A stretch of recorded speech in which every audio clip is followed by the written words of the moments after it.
Ever feel like you're cursed? Like the world has singled you out, sprinkling just enough hope to keep you trying, but always slamming you back down before you rise? It's not random. In fact, great minds like Carl Jung, Rudolf Steiner, and even Lao Tzu believe that the bad things repeating in your life aren't punishments, they're messages. The universe, your subconscious, even your ancestral karma, might be trying to wake you up. What if your bad luck was actually a sacred pattern, trying to force you into alignment with your forgotten path? What if the problem isn't life, but how you're unconsciously inviting the same chaos again and again? This video will open a door you can never close again. Make sure to subscribe, because this isn't just another motivational speech, it's a roadmap out of your own suffering.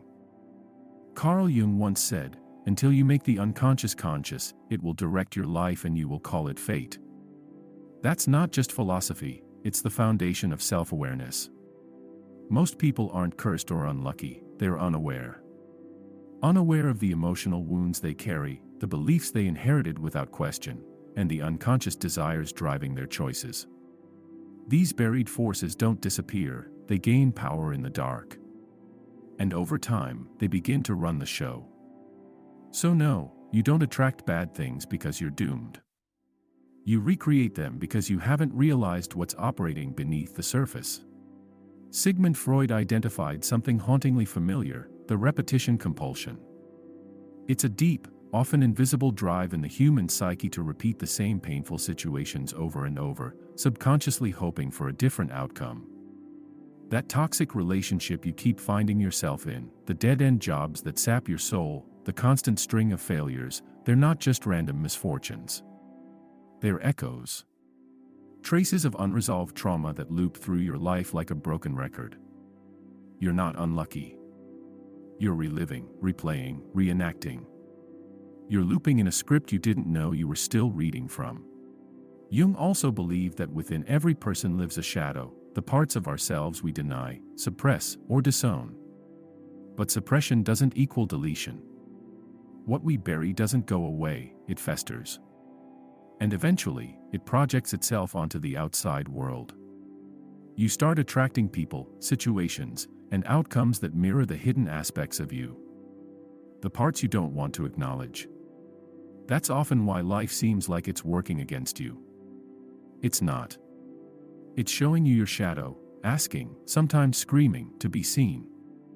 The more you ignore it, the louder and more chaotic it gets. That's not fate. That's a mirror. Jung also introduced the concept of synchronicity, those uncanny, meaningful coincidences that seem to defy logic. According to Jung, they aren't random. They're your inner state being mirrored back to you through external events. Repeating patterns, like constant breakups, betrayals, or financial collapses, aren't signs that life is unfair. They're signals. Wake-up calls. The universe reflecting your inner reality, trying to pull you out of unconsciousness and into awareness. You're not being punished, you're being prodded to wake up. Esoteric traditions take this even further. They teach that you don't attract what you want, you attract what you are. This is the law of resonance. Your emotional frequency, your dominant inner state, shapes your outer experience. If you feel unworthy, ashamed, or resentful, life doesn't just ignore you. It reflects you. You magnetize experiences that validate those internal vibrations. So when things keep going wrong, it's not about luck, it's about alignment. Not with what you dream about, but with what you deeply believe.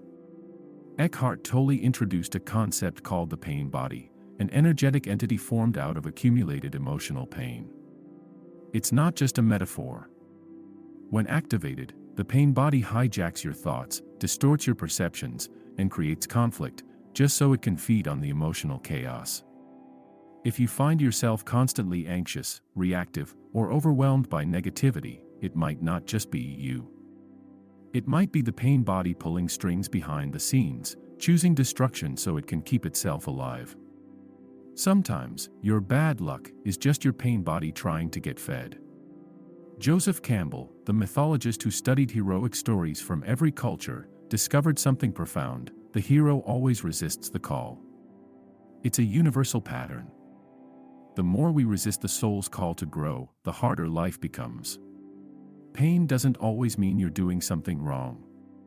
Often, it means you're avoiding what's right. The job that makes you miserable, the relationship that drains you, the path that feels like quicksand, these are all signs that your soul is trying to evolve and you're clinging to comfort. The suffering isn't punishment. It's the cost of resistance. Karma is often misunderstood. It's not punishment handed down by the universe.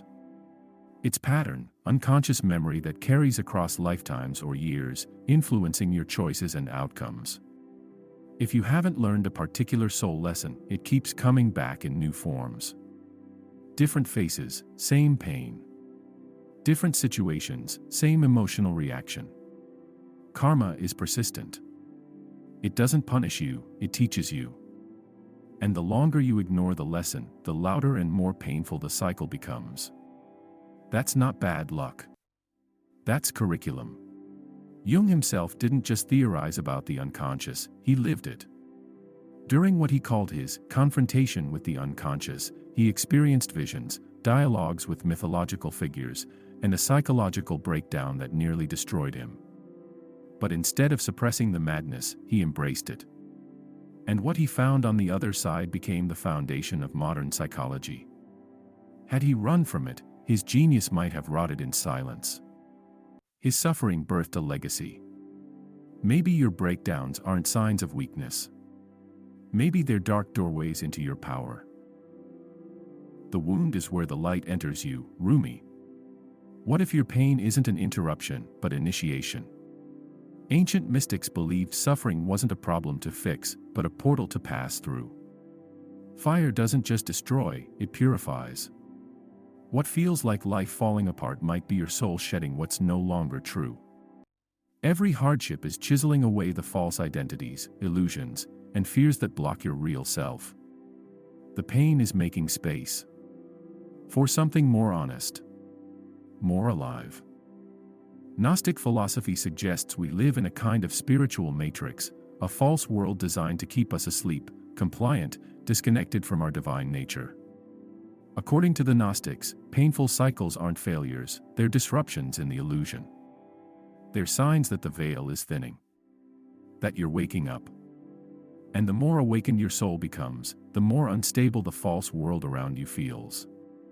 From their view, bad luck isn't bad, it's a glitch in the matrix that signals your spiritual vision is sharpening. But not all misfortune is cosmic. Sometimes, your so-called bad luck is just proximity. The people around you can distort your energy, infect your thoughts with limitation, and keep you vibrating at a level that attracts chaos. Friends, lovers, even family, if they drain your spirit or reinforce your wounds, they're part of the problem. Until you clear your environment of emotional parasites, you'll keep recycling the same misfortune. Energy is contagious.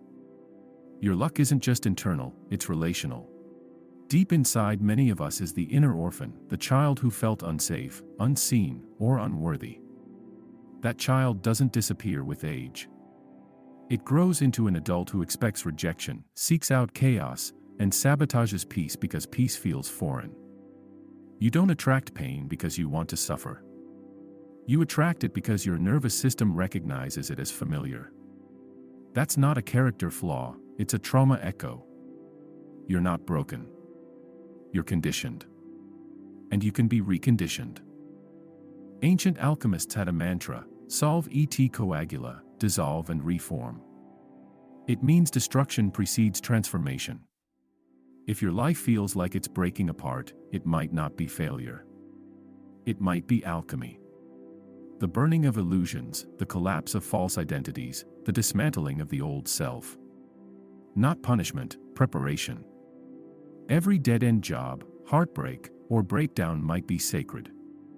The soul often needs to disintegrate before it can reconstruct into something stronger, more true. Jung also said, everything that irritates us about others can lead us to an understanding of ourselves. If you keep getting betrayed, disrespected, dismissed, look inward. Patterns in relationships aren't random. They're mirrors.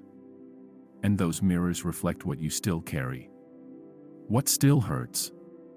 What still needs healing? That's the uncomfortable magic of misfortune. It isn't cruel, it's clarifying. And if you're brave enough to look at what it's showing you, you can change everything. Even King Solomon, known for his divine wisdom, wasn't immune to collapse. In the end, he ignored his intuition, gave power to his shadow, and watched his kingdom fall. Wisdom wasn't enough. Awareness without integration is powerless. It's not what you know, it's what you face. That includes your wounds, your past, your hidden self. The moment you say, "Why does this keep happening to me?" you give your power away. But the moment you ask, "What is this trying to teach me?" you take it back. You become the architect of your destiny, not the victim of your history. That shift alone ends cycles. It rewrites fate. Lao Tzu taught that suffering comes when we resist the flow of life. When I let go of what I am, I become what I might be. Maybe your bad luck is a sign you're forcing what isn't meant. Let go. Align. Flow. And watch how everything that felt like punishment becomes peace. Maybe, just maybe, the worst things in your life have been the most precise lessons for your soul. Maybe you're not cursed. You're called. You're not broken. You're becoming. Your bad luck is the universe's final, painful attempt to wake you up. You were never unlucky. You were unconscious. But now you see. The question is, what will you do with this vision? Will you continue to loop, or will you evolve? This is the Beyond the Surface channel. Subscribe if you're ready to leave your old story behind. Like this video if you're done calling your patterns bad luck.